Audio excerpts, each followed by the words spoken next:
I pulled quite a bunch of people aside and said, hey, I'm thinking about doing this. What do you think? Is there a business here? What would you do? And it's been incredible. I mean, there's such an amazing crowd of people here, from CTOs of public companies to founders, people that have a lot of experience, way more than I probably will ever have.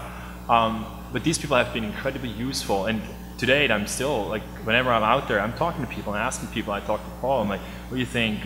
When we talk about stuff. So I think you can never talk enough to other people that have done it and that are willing to help you out. That actually brings up a really important point, though, because I actually also agree with that. You know, get as many mentors as possible, because the people that have done it know what to do. And one thing I'll throw out there is, there will be, if you start a company, you will have no end of people giving you advice. Most of it is crap. Friends and family and everybody else that thinks they know what they're doing, if they've not actually done it, ignore it, because, or at least take it with a huge grain of salt, because you get a lot of bad advice. You wouldn't believe some of the bad advice we got in the beginning of starting our company. We just got to like, yeah. Let me go talk to someone that's actually done it and see what they think, and then you get better, different advice. So. I actually disagree with you. I mean, even when you get advice from people who've done it, usually it's wrong. Fair enough. I mean, yeah, that is a good point. I mean, you got to kind of go with what you think is going to work for you, because we actually got advice from people like that had done it that definitely just didn't resonate with what we were doing. So, you know, that's a good point too. So how do you identify? I mean, like, how do you go about doing that? Gut feeling? I mean, yeah, I think that helps. Yeah. You know, Warren Buffett talks about the business gene, and I think that there is, you know, having good gut instinct for these things helps. But when it comes to taking advice from people, just make sure that even if they've been successful and have experience with something that closely matches what you're doing.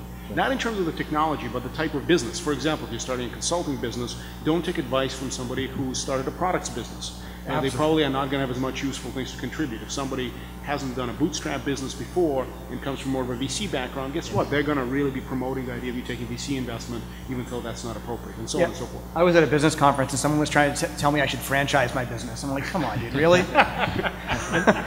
And I think the other point is, like, don't go for someone that just accidentally kind of fell into the success route, right? Like, there's a lot of people out there that just got lucky, and that's great. It's good for them, but you might not be that person. And so I want to switch the model here just a little bit and open it up to the audience, but I'll repeat the question as it comes up. We're recording it. So Josh, with that.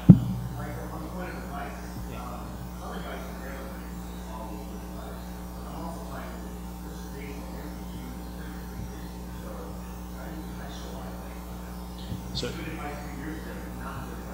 you really need to, at any given time when you want to start anything. So earlier someone like, when's the right time to start a business? Now. It's always now. Because at any given time you can take the state of the art and improve it.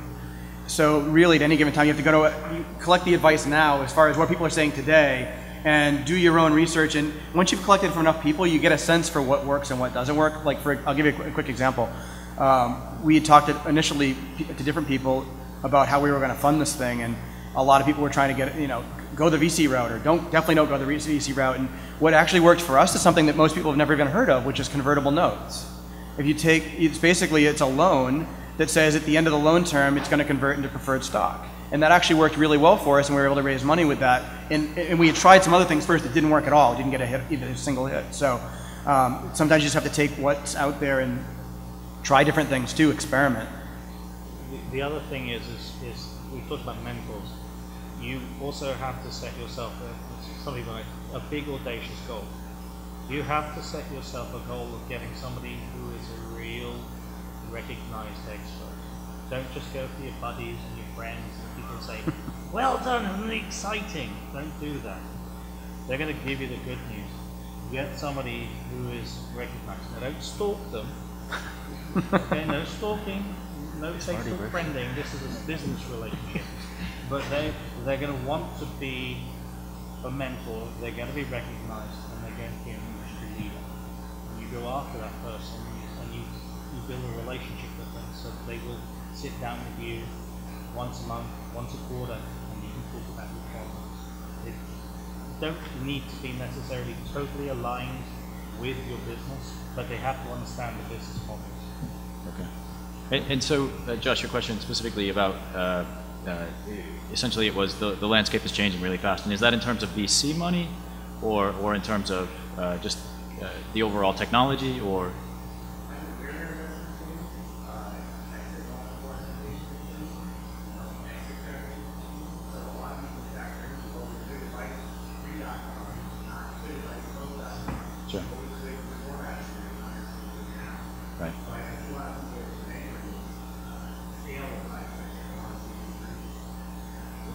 One of the things I have seen on the VC market is the size of the investments is a lot smaller.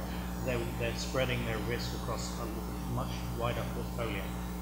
So you're not going to see the multi-million-dollar things. They're going to be wanting to see a little bit more proof that they'll give you money to test the water if you've got a good plan. But the initial seedings aren't big. They are spreading. I think you're seeing them as well. Yeah, that's definitely the same thing. And Eugene, I mean, do you have any thoughts on that? In terms of, is the advice? Yeah, I think sometimes that happens. I think it's probably more frequent that people don't understand the difference between sectors. I think oftentimes you'll get bad advice because of that, not because of changes in time. But look, the fundamentals of business don't change. You kind of have to separate the current business cycle and what the public markets are doing from the realities of just things that have been true for hundreds, if not thousands of years. And I think that takes experience, and good mentors will know that and say, well, I don't know what the multiple is today, but let's go look it up. Right. And people who are not as experienced or just not as smart, frankly, are going to give you bad advice. It's not a debate. Right, and one of the things that a lot of people overlook is if you're going to start a business and you want to, make a lot of money, you have to be adding some value to the marketplace. If you're not actually adding any value, then you're selling air, and eventually that's not going to work out. And a lot of companies have learned that the hard way. And that's one of those things that we've learned over and over again for thousands of years, and people forget it every generation. So that's the biggest thing. Just add lots of value to lots of people, and you'll make a lot of money. And I think in the end, it's you start the business. I can get any and all advice of the world. In the end, I have to make the decision and kind of judge what is best and where I want to go. So I think I'm a very important factor in the whole equation in the end, right? Well, a common question that I hear is it better to go into a market that already exists and try and improve upon that, or is it better to sort of have a brand new idea and sort of push that? It's easier if you've got a unique differentiator in an existing market than trying to educate the market. It can be nightmare to try and bend somebody's. Is that agreed across the panel? Like, really? I'm surprised by that. To have something unique and try and educate the market. It's difficult because you're one man army, or 2 people or 3 people. Trying to change, unless you've got that startup seed applying to whatever reference line. And that's another important thing is a lot of people will say, sure, I'll order service from you, I'll buy your product. They have the best intentions in the world, but unfortunately the reality falls a lot short. So take a percentage of what you think that, everybody's saying, yeah, I'll buy it. And don't be upset if your friends can't deliver. They want you to succeed, but the reality of business is you have very good approval process.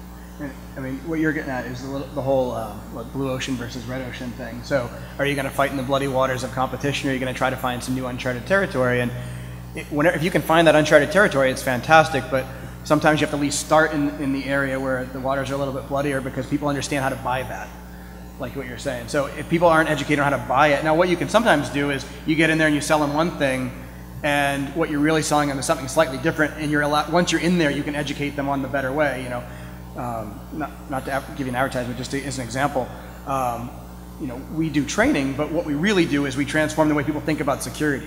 But I can't sell that. But I can sell security training. So once I'm in the door, then they see what I do, and then they're like, oh, I get it now. And then then it kind of grows from there, and we get word of mouth.